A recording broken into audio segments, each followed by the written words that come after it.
સુરતના પોશ વિસ્તારમાં મોડી રાત સુધી પાનના ગલ્લા, ચાની લારી અને કેફેમાં બેસી રહેતા લોકોને પોલીસે સમજાવ્યા બાદ 11 વાગ્યા બાદ દુકાનો બંધ રાખવા પણ દુકાનદારોને જણાવ્યું હતું। સુરતમાં મોડી રાત્રે સ્પેશિયલ ઓપરેશન ગ્રુપ દ્વારા સરપ્રાઇઝ ચેકિંગ હાથ ધરાયું હતું, જેમાં પીપલોદ, વેસુ, અલથાણ, પાલ સહિતના અનેક વિસ્તારોમાં કેફે, પાનના ગલ્લા સહિતની 38 જગ્યાએ તપાસ કરાતી। એસઓજીની ટીમે તમામ વિસ્તારોમાં આવેલ ચા કેફે, તે ઉપરાંત પાનના ગલ્લાઓ, ચાની લારીઓ ઉપરાંત સરપ્રાઇઝ ચેકિંગ હાથ કર્યું હતું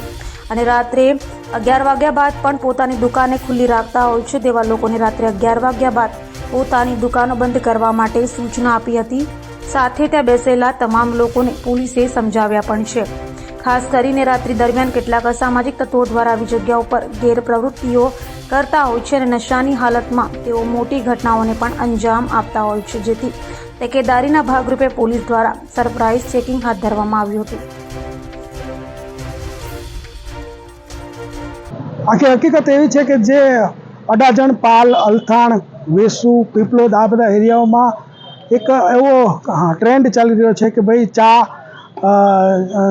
ચાયની પેલી કાફે હોય અને એની અંદર સ્મોકિંગ ઝોન બનાવેલા હોય અને લોકો મોટી પ્રમાણમાં રાત્રે મોડે સુધી 1 વાગ્યા 2 વાગ્યા સુધી બેસી રહેતા હોય, તો આ લોકોને આજે વોર્ન કરવામાં આવેલા છે કે ભાઈ રાત્રે 11 પછી નોર્મલી કોઈ પણ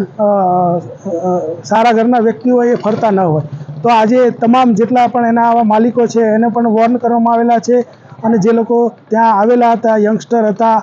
પછી બીજા અમુક મોટી ઉંમરના પણ હતા, તમામને આ સમજાવવામાં આવ્યું છે કે ભાઈ આ વસ્તુ જો 11 વાગ્યા પછી બંધ થશે અને આ લોકો ત્યાં નહીં આવે તો યંગસ્ટર જે રાત્રે ફરતા હોય અને કોઈ નશાના રવાડે ન ચડે, કોઈ ડ્રગ્સ કે બીજી કોઈ નશાકારક વસ્તુઓનું સેવન ન કરે, એના માટેનું એક આ અભિયાન છે અને આ અમારી સતત આ પ્રવૃત્તિ ચાલુ રહેશે। આ આખું જે અભિયાન છે એની અંદર 2 પીઆઈ, 8 પીએસઆઈ, એસઓજી અને ડીસીબીના અને 80 માણસો એસઓજી અને ડીસીબીના તમામ લોકોએ આજે ટોટલ 38 જગ્યાએ જુદી જુદી 38 જગ્યાએ ચેકિંગ હાથ ધરવામાં આવેલ છે। અમને એવી માહિતી હતી કે અહીંયા રાત્રે ડ્રગ્સનું સેવન પણ થઈ રહ્યું છે, તો એ બાબતે પણ ચેકિંગ કરવામાં આવેલ છે, પરંતુ એવું કંઈ હજી અત્રે મળી આવેલ નથી, પરંતુ સતત અમારી આ સર્ચિંગની કાર્યવાહી ચાલુ રહેશે અને જો એવું કોઈ પણ નશાકારક કે ગેરકાયદેસર જે કાયદાથી પ્રતિબંધિત એવું કંઈ પણ મળશે તો કાયદેસરની કાર્યવાહી કરવામાં આવશે।